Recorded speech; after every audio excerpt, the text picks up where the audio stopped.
వాళ్ళు కేంద్రంలో ఎలాంటి రోల్ లేదు, ఒక్క రాష్ట్రంకే ఒక ప్రాంతీయ పార్టీగా ఉన్నటువంటి వాళ్ళు ఈరోజు పార్లమెంట్లో పక్క రాష్ట్రం గురించి మాట్లాడాల్సినటువంటి అవసరం ఎందుకు వచ్చిందో కూడా అర్థం కానటువంటి సందిగ్ధంలో ఉన్నటువంటి ప్రతి ఒక్కరు కూడా దీంట్లో భాగంగానే ఈరోజు ఉదయం ఆయన మాట్లాడినటువంటి మాటలు మరి ఒక కాన్స్టిట్యూషన్కి విరుద్ధంగా, చట్టానికి విరుద్ధంగా, రాజ్యాంగానికి విరుద్ధంగా ఆయన మాట్లాడినటువంటి చట్టసభల్లో కూర్చొని, నిండు సభలో కూర్చొని మాట్లాడినటువంటి విషయము చాలా బాధాకరమైనటువంటి విషయం.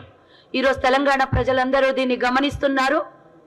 దాని విషయంలోనే ఈరోజు ఉదయం జూబ్లీహిల్స్ పోలీస్ స్టేషన్లో, అలాగే బంజారాహిల్స్ పోలీస్ స్టేషన్లో నేను కంప్లైంట్ ఇవ్వడం జరిగింది.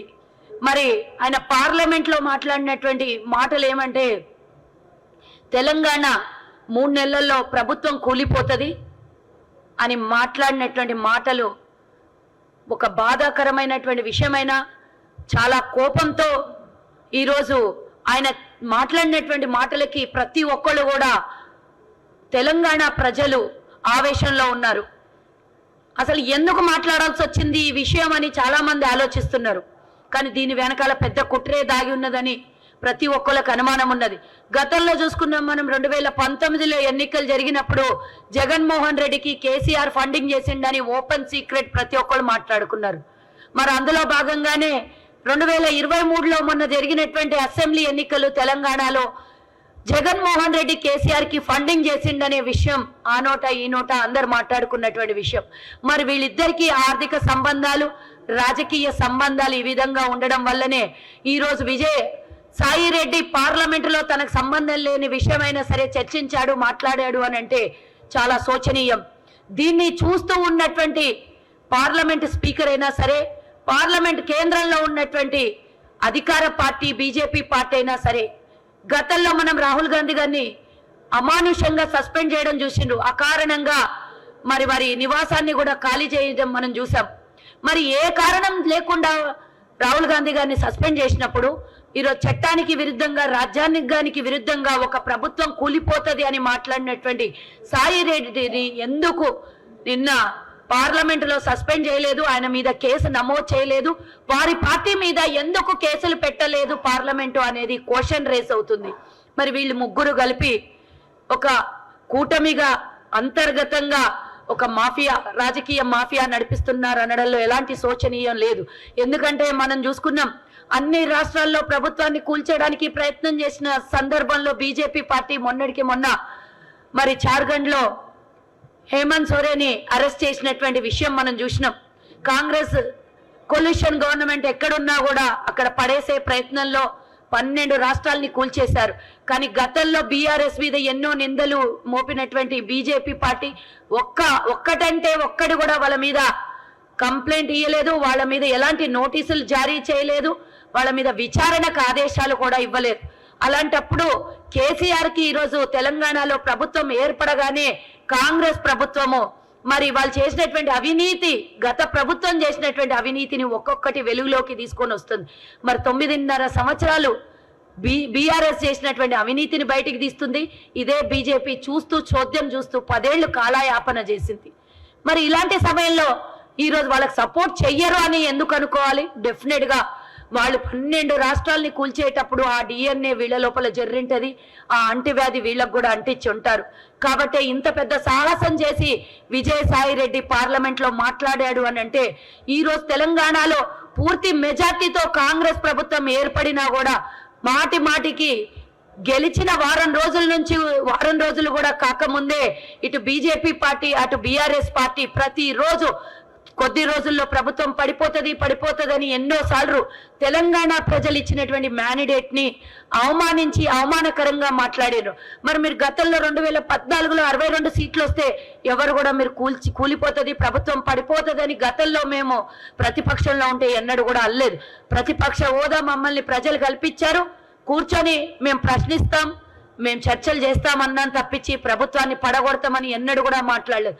మరి వారికన్నా 3 సీట్లు అదనంగా వచ్చినటువంటి కాంగ్రెస్ ప్రభుత్వాన్ని పారేస్తాం పడిపోతుంది అని మాటలు మాట్లాడుతుంటే 2 నెలలు కూడా కాకముందే మరి ప్రతిపక్షంలో కూర్చున్న వాళ్ళకి ఎందుకింత ప్రెస్టేషన్ అంటే అధికార దాహం, వాళ్ళు దాచుకున్నది దోచుకున్నది అంతా మళ్ళీ ప్రభుత్వం ఏర్పడితే పూర్తిగా నియంత పాలన చేయాలి, పక్క రాష్ట్రం సోదరుడికి జగన్మోహన్ రెడ్డికి వచ్చే ఎన్నికల్లో ఆయనకు సహకరించాలి అని కేసీఆర్ కుట్ర తప్పించి ఇంకొకటి కాదు అనడం లోపల ఈరోజు విజయసాయి రెడ్డి మాట్లాడిన మాటలకు అర్థాలు ఉన్నాయని, మరి ఇలాంటి మాట్లాడినటువంటి విజయసాయి రెడ్డికి ఇమీడియట్ గా ఎఫ్ఐఆర్ బుక్ చేయమని మేము కంప్లైంట్ ఇచ్చాం. ఆ కంప్లైంట్ మరి వాళ్ళు సాధారణంగా మమ్మల్ని గౌరవించి కంప్లైంట్ తీసుకోవడం జరిగింది 2 పోలీస్ స్టేషన్లలో. మరి ఈరోజు నేను ఈ కంప్లైంట్ ఇచ్చాను. ఉదయమే ఎలా మాట్లాడతారు, అనుచితమైనటువంటి మాటలు, ప్రభుత్వాన్ని కూల్చేసే మాటలు, మరి ఇదొక సిండికేట్ లాగా తయారయ్యి తెలంగాణ ప్రభుత్వాన్ని కూల్చేస్తారనే మాట మాట్లాడడం రాజ్యాంగబద్ధంగా చాలా తప్పు, ఇది ప్రమాదకరం కూడా అని మేము కంప్లైంట్ చేయడం జరిగింది. ఎఫ్ఐఆర్ ఫైల్ చేయమన్నాము. ఆ తర్వాత మరి వీళ్ళు గతంలో ఫండింగ్ చేసుకున్నటువంటి వీళ్ళు ఇప్పుడు ఈ ప్రభుత్వాన్ని కూల్చే పన్నాగంలో వీళ్ళిద్దరి మధ్యలో ఏ లావాదేవీలు కుదిరినాయో, కోట్ల రూపాయలు, 100 కోట్లు, 1000 కోట్లు, మరి మాకు అనుమానంగా ఉంది. ఇంత పెద్ద కుట్ర పడ్డారు అంటే దీని వెనకాల ఆర్థిక లావాదేవీలు ఉంటాయి అనేది ఖచ్చితంగా మాకున్నటువంటి అనుమానాలు. కాబట్టి మేము ఎఫ్ఐఆర్ బుక్ అవ్వగానే మేము పార్టీ మొత్తం అందరము మరి రేపు పొద్దున దీని మీద సిబిఐ ఎంక్వైరీ వెయ్యాలని మేము అక్కడ కంప్లైంట్ కూడా చేయబోతున్నాము. ఆ తర్వాత ఈడీకి కూడా ఈ కేసుని మేము డెఫినెట్ గా అక్కడ కంప్లైంట్ చేస్తామని కూడా తెలియజేస్తున్నా. తెలంగాణ ప్రజలు ఇచ్చినటువంటి ఈ మ్యాండేట్ ని ఎవరు కూల్చే ప్రయత్నం చెయ్యలేరు. ఇది పటిష్టంగా తెలంగాణ ప్రజల ఆత్మగౌరవం, ప్రజాపాలన, ప్రజల కోసం ఏర్పడినటువంటి ప్రభుత్వం కాంగ్రెస్ ప్రభుత్వం. అన్ని పథకాల్ని ప్రజల వద్దకు చేరవేస్తున్నటువంటి ప్రభుత్వం. కాబట్టి ఈ ప్రభుత్వాన్ని కనీసం ముట్టాలి అంటే కూడా భయపడే రోజులు రావాలి. ఇలాంటి మాటలు మాట్లాడిన వాళ్ళకు అంటే ఇమీడియట్ గా వీళ్ళ మీద యాక్షన్ తీసుకోవాలి. విజయసాయి రెడ్డిని అరెస్ట్ చేయాలి. దీని వెనకాల ఉన్నటువంటి కుట్రని బయటికి తీయాలి. ఈరోజు తెలంగాణ ప్రజల ఆత్మ గౌరవాన్ని దెబ్బతీసే విధంగా మాట్లాడినటువంటి రాజ్యసభ సభ్యుడైనటువంటి మరి విజయసాయి రెడ్డి బేషరతుగా క్షమాపణ చెప్పాలి. ఆయన మీద కేసులు పెట్టిన తర్వాత ఆయనని ఇమీడియట్ గా అరెస్ట్ చెయ్యాలని కూడా మేము తెలంగాణ ప్రజల తరఫు నుంచి, కాంగ్రెస్ పార్టీ తరఫు నుంచి, తెలంగాణ ప్రభుత్వం తరఫు నుంచి మేము డిమాండ్ చేస్తున్నాము.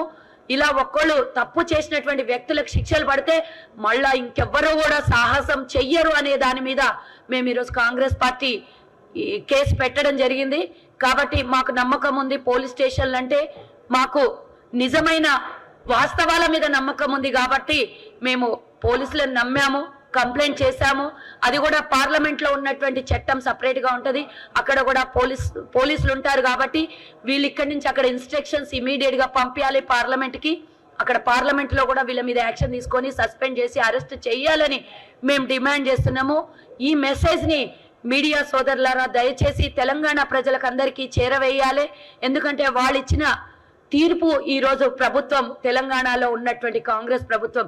కాబట్టి ఈ ప్రభుత్వాన్ని కూలగొట్టే సాహసం ఎవరు చెయ్యొద్దు. మీకు మేము అభయం ఇస్తున్నాం. పూర్తి 5 సంవత్సరాలు కాంగ్రెస్ పార్టీ ప్రభుత్వం ఇక్కడ ఉంటది. వచ్చే 10 ఏళ్ళు కూడా కాంగ్రెస్ పార్టీ ఇక్కడ ప్రభుత్వాన్ని కొనసాగిస్తుంది అని ఘంటాపదంగా నేను చెప్తున్నాను. తెలంగాణ ప్రజల ఆత్మగౌరవాన్ని, సెంటిమెంట్ మీద ఆడుకోవద్దని మరోసారి ఈ టీఆర్ఎస్ కి అలాగే వైఎస్ఆర్సీపీ అవసరం లేని దాంట్లో ఇన్వాల్వ్ అయినందుకు ఇద్దరికీ హెచ్చరిస్తున్నారు. జై